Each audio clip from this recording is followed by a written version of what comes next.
Pedir que pues me ayudes a hacer lo más claro posible, lo más sencillo posible para que todos podamos entender por qué nosotros practicamos el bautismo de creyentes, Señor. Y pues que esto también nos pueda ir preparando el corazón para en las próximas semanas celebrar los bautizos, Señor, con más conciencia de lo que hacemos y por qué. Y pueda haber mucha edificación tanto para los que se bautizan como los que vamos a presenciar y atestiguar el momento. Pedimos por favor tu bendición para este estudio, en nombre de Jesús. Amén.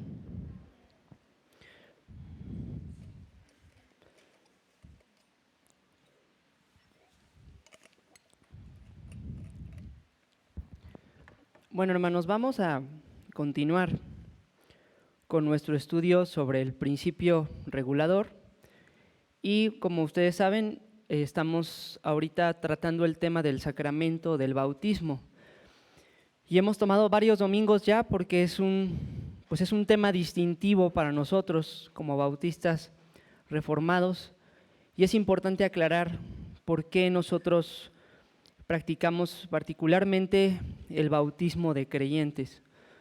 Y nos encontramos ya en varios estudios en los que hemos estado argumentando de por qué desde el Antiguo Testamento, qué evidencias hay o qué pruebas hay para el argumento de bautizar creyentes. Pero ya que vimos de manera general el argumento desde el Antiguo Testamento, vamos a ir hoy al Nuevo Testamento para ver qué es lo que el Nuevo Testamento nos dice respecto a quién debe ser bautizado. Y la estructura de nuestro estudio va a ser bastante simple. En primer lugar vamos a ver el argumento credobautista tal cual, o sea, las pruebas del Nuevo Testamento hacia el bautismo de creyentes. Y en segundo lugar vamos a dar respuesta a los argumentos paidobautistas o de los que bautizan infantes. Entonces, comencemos número 1 con el argumento credobautista en el Nuevo Testamento. Bueno, vamos a ir a Marcos 1:14.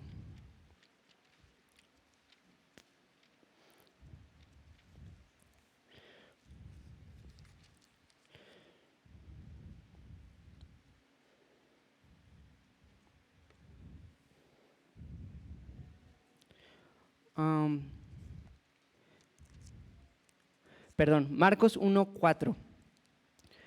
Marcos 1:4 dice: bautizaba Juan en el desierto y predicaba el bautismo de arrepentimiento para perdón de pecados. Bueno, hermanos, la primera vez que aparece el bautismo en el Nuevo Testamento es justo aquí, con Juan el Bautista. Y lo que nosotros vemos es que hay un tiempo en el que hay una coexistencia tanto de la circuncisión y el bautismo en la misma época. Y lo que es muy interesante ver es que cuando Juan empezó a bautizar, no empezó a aplicar los mismos principios con los que se practicaba la circuncisión. Ya hemos hablado que efectivamente reconocemos que hay una conexión entre circuncisión y bautismo, pero es muy interesante ver que Juan no empezó a practicar el bautismo igual que como se practicaba la circuncisión. Aquí el término que se usa, el bautismo de arrepentimiento, enfatiza muy bien el hecho de que Juan solo bautizaba a los que se arrepentían de sus pecados, nada más. No tenemos ningún tipo de evidencia de que Juan bautizara a los infantes cuando comenzó a predicar. Y de hecho sabemos que era tan estricto Juan en este tema, que por eso mismo es que no quería bautizar a nuestro Señor Jesucristo. Porque nuestro Señor Jesucristo, como de qué se tenía que arrepentir, ¿verdad? No tenía pecado alguno. Entonces, desde que se empieza a practicar el bautismo, vemos esta práctica de que se le bautiza a quien se arrepiente. Ahora la historia avanza y vamos ahora a Mateo 28, versículos 18 al 20. Dice, Mateo 28, 18 al 20. Y Jesús se acercó y les habló diciendo, toda potestad me es dada en el cielo y en la tierra.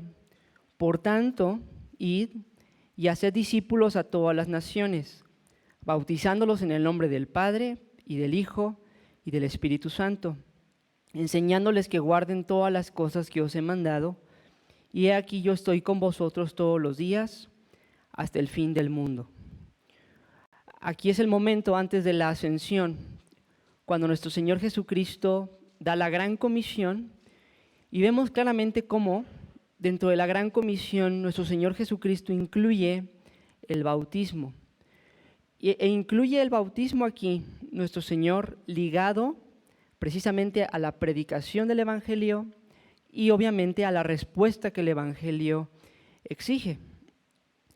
Entonces, mientras este pasaje no es concluyente para cerrar el caso, es muy interesante cómo Cristo liga aquí el bautismo a la respuesta al Evangelio, que obviamente es el arrepentimiento y la fe. Ahora, después de este paso, vamos ahora al libro de los Hechos, Hechos 8, 36 y 37.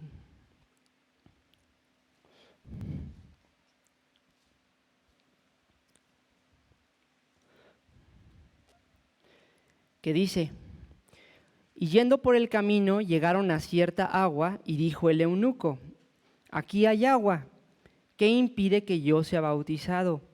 Felipe dijo, si crees de todo corazón, bien puedes. Respondiendo dijo, creo que Jesucristo es el Hijo de Dios. Entonces, después de que nuestro Señor da la gran comisión, nosotros a lo largo de Hechos vemos cómo la iglesia empieza a practicar el bautismo. Y este es tan solo uno de tantos versículos que hay en el Nuevo Testamento, particularmente en el libro de Hechos, donde vemos cómo la iglesia comienza a practicar el bautismo siempre ligado a la respuesta al Evangelio. O sea, aquí el eunuco le pregunta a Felipe, oye, aquí hay agua, ¿qué impide que yo sea bautizado? Y la condición previa al bautismo clara de Felipe es, si crees de todo corazón, bien puedes. Y esta relación donde la fe y el arrepentimiento preceden al bautismo aparece en cada caso donde hay un bautismo en el libro de Hechos. Siempre es así. Siempre hay una predicación del Evangelio, hay arrepentimiento y fe, y entonces hay bautizo. Entonces, es abrumador el número de casos en los que este patrón aparece y no existe otro patrón en el libro de los Hechos. Ahora, en estudios anteriores comenté que muchos bautistas usan de hecho este argumento de entrada cuando debaten o dialogan con los presbiterianos o con otros hermanos que bautizan bebés. Comenté que era un argumento pues un poco simple, y lo es si solo se presenta ese argumento, ¿no?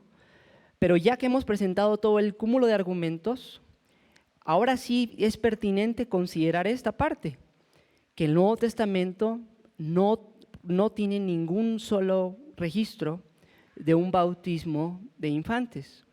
No hay ni uno solo, ni una sola descripción, siempre es predicación del Evangelio, arrepentimiento y fe y bautismo después. Y bueno, ustedes pueden leer el libro de Hechos y van a ver este patrón continuamente, pero después de ver la práctica de la iglesia, vamos ahora a la doctrina que la iglesia formuló.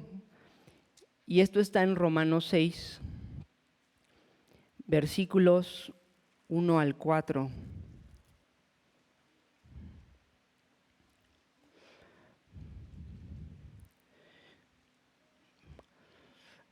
Romanos 6, 1 al 4. Dice, ¿qué pues diremos? ¿Perseveraremos en el pecado para que la gracia abunde? En ninguna manera, porque los que hemos muerto al pecado, ¿cómo viviremos aún en él? ¿O no sabéis que todos los que hemos sido bautizados en Cristo Jesús, hemos sido bautizados en su muerte? Porque somos sepultados juntamente con él para muerte por el bautismo, a fin de que como Cristo resucitó de los muertos por la gloria del Padre, así también nosotros andemos en vida nueva. Entonces, después de que la iglesia, o de que podemos ver la práctica continua de la iglesia en el libro de Hechos, en las cartas apostólicas tenemos las formulaciones doctrinales de la iglesia temprana. Y en mi opinión, Romanos 6 es el pináculo de esas formulaciones teológicas y doctrinales. Pablo, considerado creo que por muchos prácticamente el teólogo de la iglesia temprana, aquel que le dio más estructura y que escribió más del Nuevo Testamento para definir la doctrina cristiana, Pablo aquí, inspirado por el Espíritu, nos escribe doctrinalmente qué está pasando con el bautismo. Y es muy interesante, como lo vimos también en estudios pasados, que Pablo liga aquí el tema del bautismo a la unión con Cristo.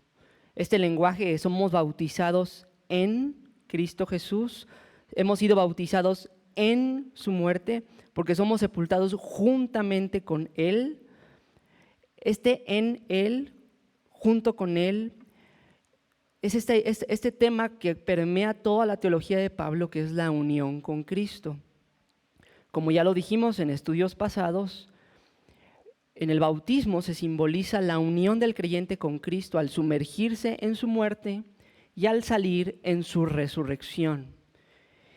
Y entonces, al considerar estas evidencias, hermanos, primero de que Juan, el Bautista, comenzó a bautizar sin aplicar los principios de la circuncisión, sino solo a los que creían, al ver la gran comisión, al ver la práctica de la iglesia en Hechos y al ver cómo liga Pablo el tema de la unión con Cristo con el bautismo, nosotros confesamos que el bautismo solo debe practicarse a quien está unido a Cristo. Porque si el bautismo representa la muerte y resurrección de Cristo y la muerte y resurrección, ¿verdad?, de los que estamos en Él, luego entonces debe administrarse solo a los que están en Él. Entonces, ese es el argumento que nosotros confesamos como iglesia local y el que creemos que es más bíblico y que proviene del Nuevo Testamento en particular. El bautismo debe aplicarse a los creyentes porque solo ellos están unidos a Cristo. Entonces, vamos al segundo punto de nuestro estudio, donde vamos a dar respuesta a argumentos paidobautistas del Nuevo Testamento. Como pudimos ver en estudios pasados, gran parte de la argumentación de este tema tiene que ver con el entendimiento del Antiguo Testamento. Y aunque yo diría que la batalla más fuerte se libra allí, sin embargo los paidobautistas, los que bautizan infantes, sí tienen argumentos que parten del Nuevo Testamento también, y vamos a interactuar con algunos de ellos para concluir el estudio. Primeramente vamos a Mateo 19.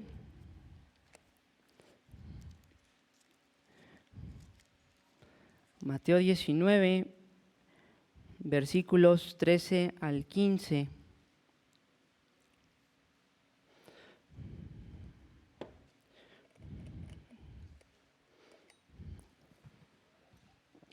Dice, Mateo 19, 13 al 15.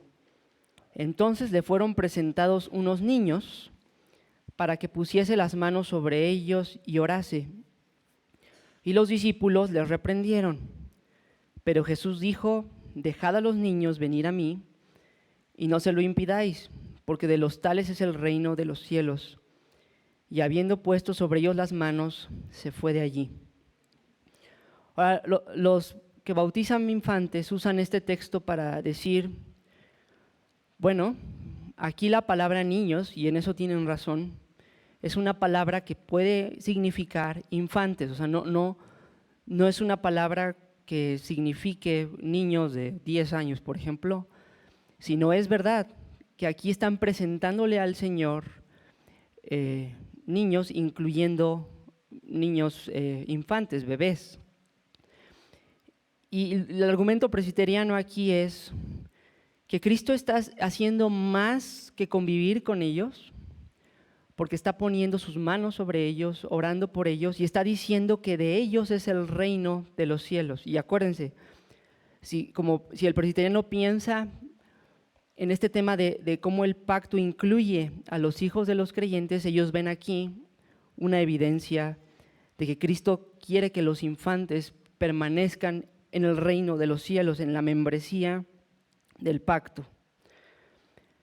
Y la respuesta que nosotros damos viene unos versículos atrás, de hecho, de este texto, que es en Mateo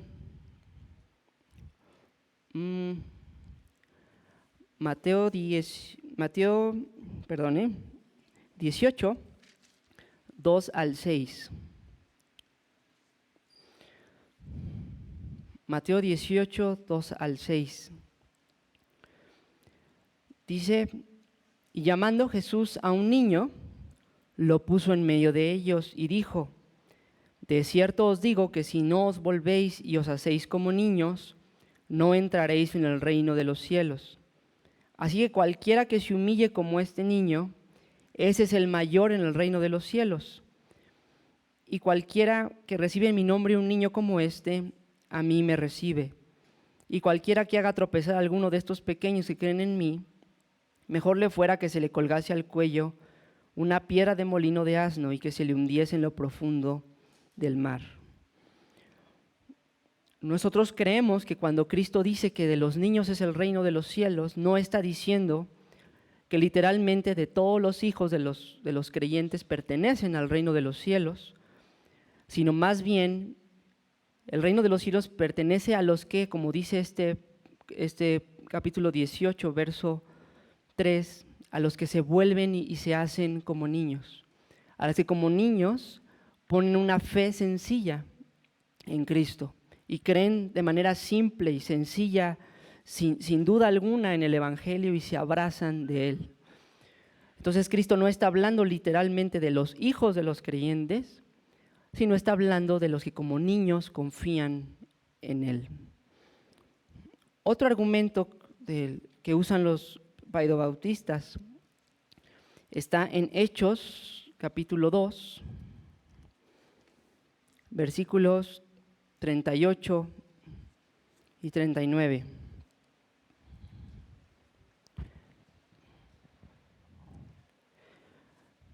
Hechos 2, 38 y 39,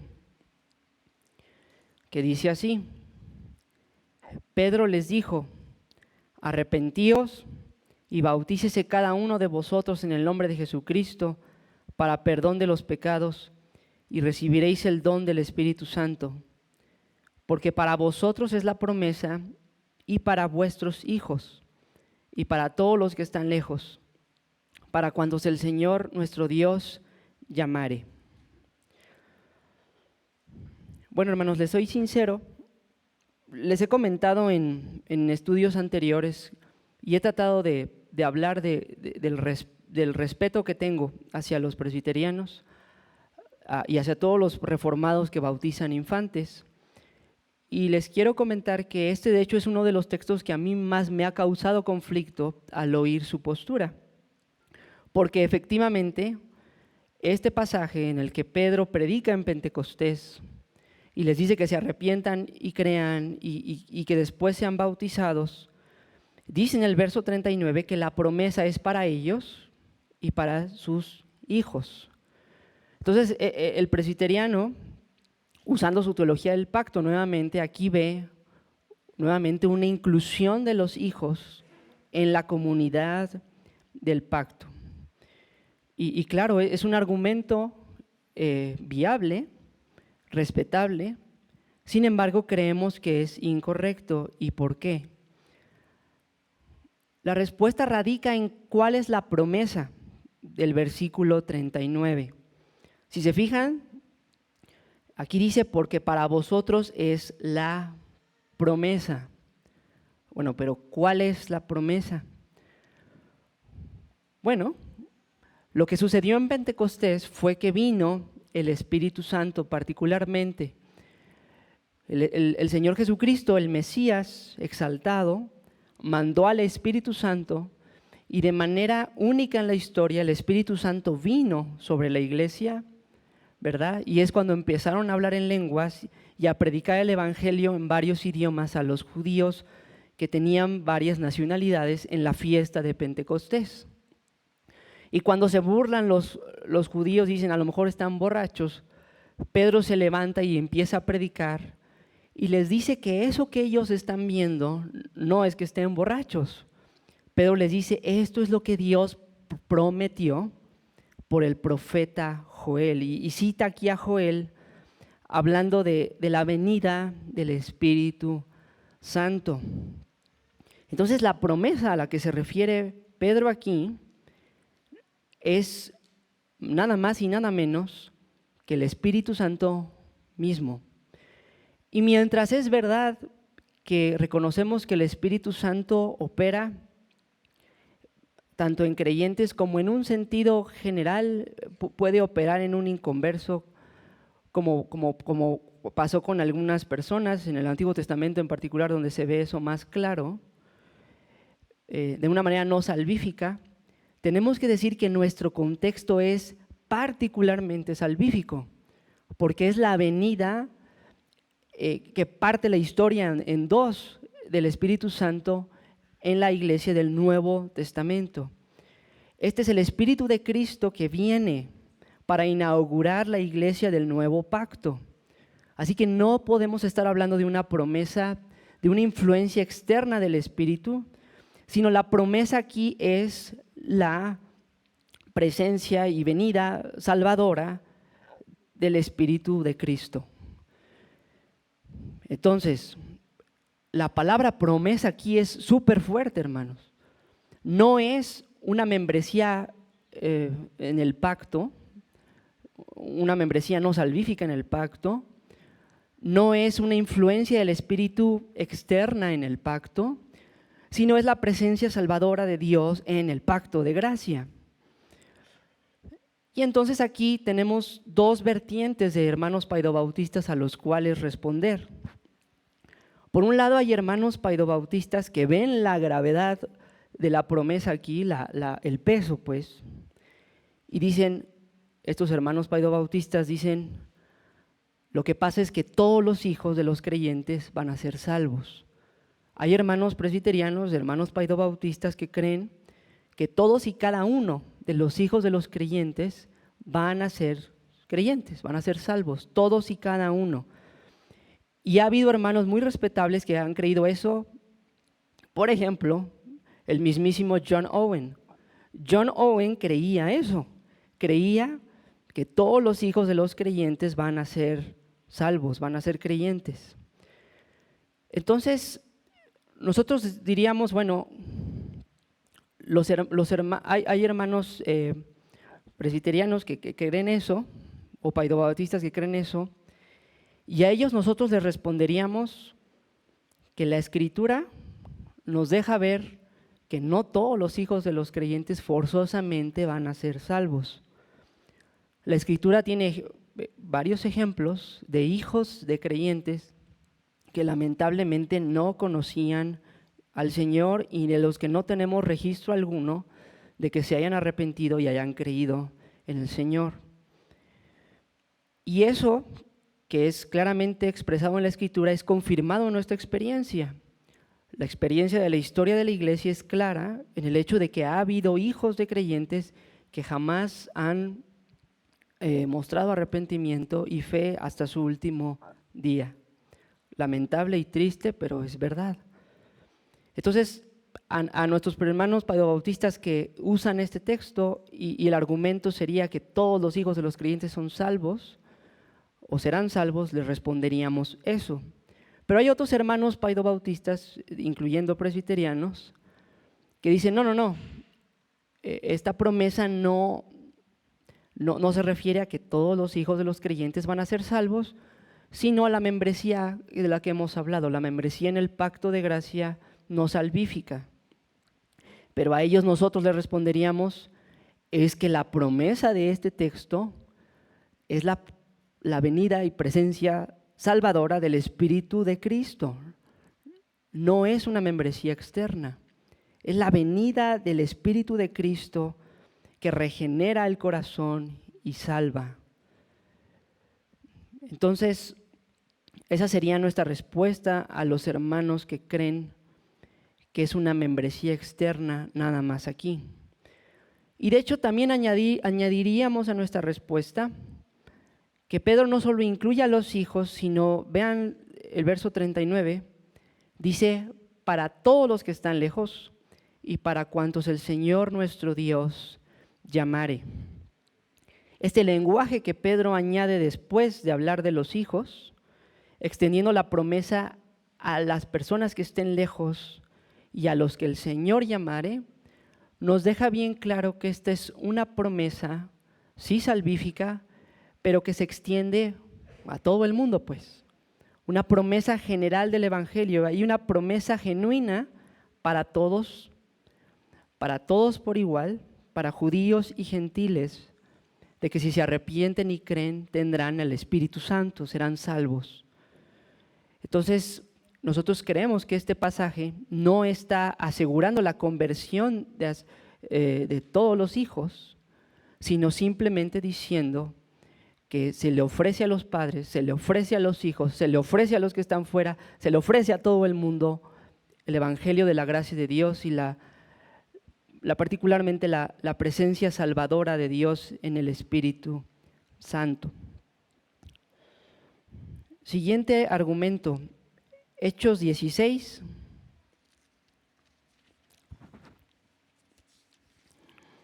(32 al 34).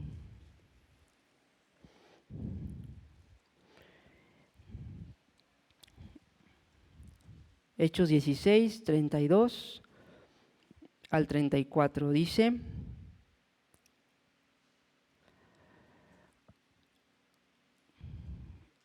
y le hablaron la palabra del Señor a él y a todos los que estaban en su casa.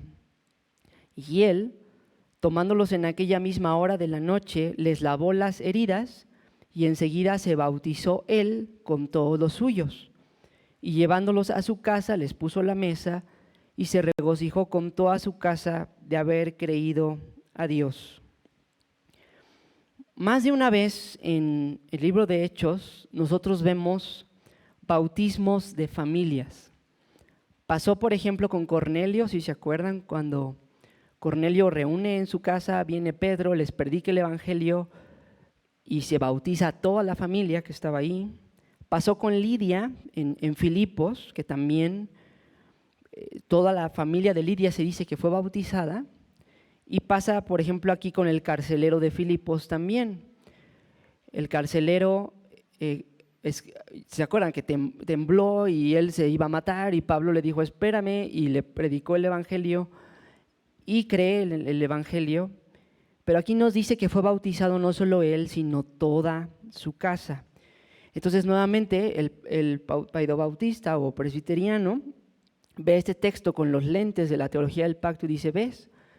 La familia entera está siendo bautizada y seguramente ahí había infantes, entonces están creyentes y los infantes están siendo bautizados.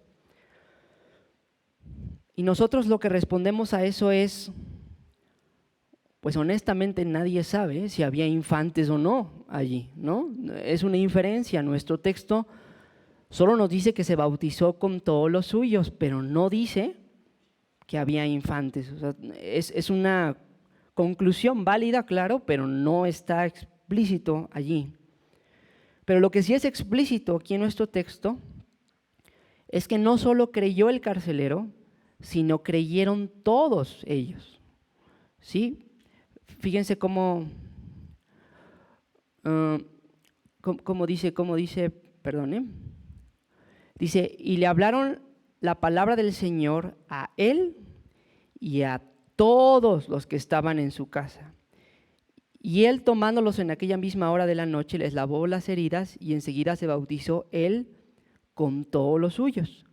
Y llevándolos a su casa, les puso la mesa y se regocijó con toda su casa de haber creído a Dios. Entonces, si ven aquí, sí, se bautizó toda la casa, toda la familia, pero el punto aquí es que toda la familia creyó. Entonces, no es suficiente el argumento para demostrar que los bautismos de familias que aparecen en Hechos sean un patrón para bautizar infantes.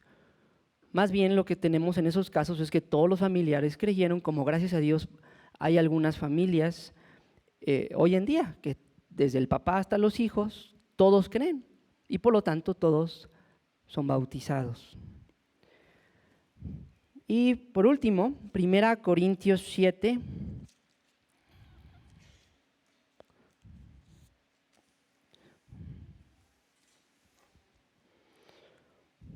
(12 al 15).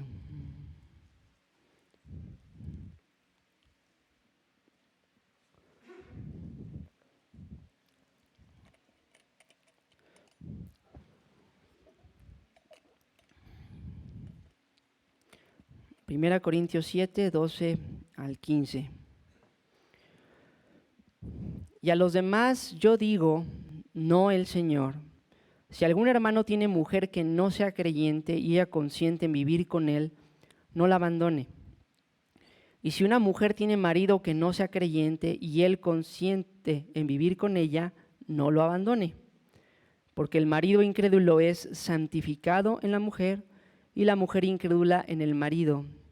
Pues de otra manera vuestros hijos serían inmundos, mientras que ahora son santos. Pero si el incrédulo se separa, sepárese, pues no está el hermano o la hermana sujeto a servidumbre en semejante caso, sino que a paz nos llamó Dios. Aquí el argumento de los paidobautistas es el hecho de que los hijos de al menos un cónyuge creyente, o los hijos de un matrimonio que tienen por lo menos un cónyuge creyente, son llamados santos en el versículo 14. Y claro que sí, la palabra santo significa lo que sabemos, consagrado, ¿no? Alguien separado para ser dedicado o consagrado a Dios. Y entonces el presbiteriano o el bautista ve este texto y dice, los hijos de los creyentes son consagrados, son santos. Y aquí, dicen ellos, Pablo tiene esta idea de que son diferentes los hijos de los creyentes de los inconversos, y esta diferencia se equivale a la diferencia que había en el antiguo pacto, donde los hijos eran circuncidados y admitidos a la membresía del pacto. Como pueden ver, es un buen argumento también, no es descabellado, tiene cierta coherencia y lógica y es interesante. Pero a esto nosotros responderíamos lo siguiente. Leí todo el pasaje porque no solamente los hijos de los creyentes son llamados santos aquí, sino también el cónyuge inconverso, si se dan cuenta. El marido inconverso o la mujer inconversa aquí, de un creyente, son llamados santos. Entonces nosotros diríamos, ok, si los hijos de los creyentes, si el hecho de que sean santos implica que los tenemos que bautizar, luego entonces tenemos que bautizar a los esposos de nuestras hermanas que están aquí que no son creyentes y a las esposas de nuestros hermanos aquí que no son creyentes. Bueno, siempre y cuando se dejen, claro, pero o sea, tendríamos que incluirlos en la membresía de nuestra iglesia local, pues, ¿no? Y ningún presbiteriano ni ningún paido bautista abogan eso. Ninguno que yo conozca dice vamos a añadir a los cónyuges a la membresía de la iglesia, a bautizarlos y a darles la Santa Cena. Entonces, pues el argumento no funciona, no tiene consistencia porque es un mismo pasaje. El mismo pasaje, Pablo usa esta palabra de santo y bueno, tendría que significar lo mismo para el cónyuge y para el hijo. Ahora, solo una nota aclaratoria aquí. Quiere decir que nosotros los bautistas creemos que los hijos de los creyentes son exactamente igual a todos los niños del mundo que no son creyentes sus papás. Bueno, sí y no. Sí, porque al igual que todos los hijos de los no creyentes nacieron en Adán, ¿no? Con el pacto de obras violado, culpables y corruptos de corazón. Entonces sí, nuestros hijos con todo el dolor de nuestro corazón nacen en Adán, no en Cristo. Y están lamentablemente fuera de Él. Pero a la vez tenemos que decir que no, los hijos de los creyentes tienen un privilegio que los hijos de los no creyentes no tienen. El privilegio que lo estamos viendo en este preciso momento, que son expuestos a la palabra de Dios en la iglesia del Señor, expuestos a la palabra en nuestra casa, en nuestra adoración familiar, que pueden atestiguar a sus padres que aunque pecan y todo eso, están creciendo y madurando. Y obviamente que tienen restricciones porque el hogar está más protegido de las influencias del diablo, de la carne y del mundo. Entonces, claro que sí, los hijos de los creyentes tienen privilegios, pero no son privilegios salvadores en sí mismo, ni privilegios de unión con Cristo en sí mismo, sino privilegios restrictivos y de estar cerca de los creyentes, mas no de formar parte de la comunidad del pacto, de la cual ya vimos que es una comunidad donde todos conocen al Señor, como dice Jeremías, lo vimos la semana pasada. Entonces, los hijos de los creyentes sí son especiales en ese sentido, pero no están unidos a Cristo, no son miembros de Él y lamentablemente sí están en Adán y por lo tanto tienen necesidad de arrepentirse y creer para ser salvos. Bueno, pues estos fueron los argumentos más comunes que los presbiterianos dan y los paidobautistas desde el Nuevo Testamento y esa es la respuesta a cada uno. Entonces, para concluir, hemos visto ya a través de varios estudios, tanto desde el Antiguo Testamento como desde el Nuevo Testamento, que el bautismo es una señal, es la señal del pacto, del nuevo pacto. No salva en sí mismo, no tiene eficacia en el agua por sí misma, no confiere gracia por el hecho de hacerla, sino es una señal que simboliza la unión con Cristo. El Cristo que murió y resucitó, y el bautismo simboliza al ser sumergido la muerte, al salir la resurrección. Y por lo tanto debemos aplicarlo solo a quienes están unidos a Cristo. Pretender bautizar a un infante sería afirmar que el infante está unido a Cristo, lo cual no es verdad. Solo los que se arrepienten y creen están unidos a Él, nada más. Así que, pues bueno, hermanos, hemos pasado varios estudios y esa es la conclusión. Nosotros practicamos el bautismo de creyentes por todas estas razones. Pero ahora vamos, si Dios quiere, la próxima semana a concluir ya este tema del bautismo con el tema de, bueno, ahora que ya vimos quién debe ser bautizado, vamos a hablar de cómo se bautiza, cómo debe llevarse a cabo. Que Dios nos ayude y nos siga bendiciendo en su día especial. Vamos a orar.